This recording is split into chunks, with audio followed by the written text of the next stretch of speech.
But of course, during the election time, we are all individual parties, and we all have our own ideologies. So everybody will fight the election in their own terms and conditions.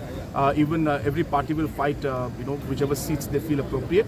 And once the election results are out, of course, then we will come together and figure out how we'll move forward. Is there any prediction about the alliance? Will there be alliance with BJP also this time? No, as I said, we will obviously, after the election results are out, we will see. But we are happy with the way things are working in this coalition. We are happy with our partners.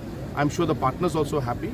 Election is coming, so obviously we will fight against each other also in election, and that's normal. That's how politics is.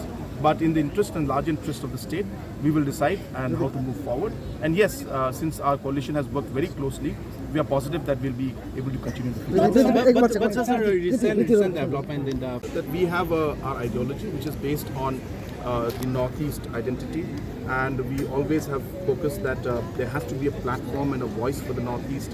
And we feel that until unless a political base or a party doesn't come up that speaks about the Northeast, then the voice of the Northeast will not be heard.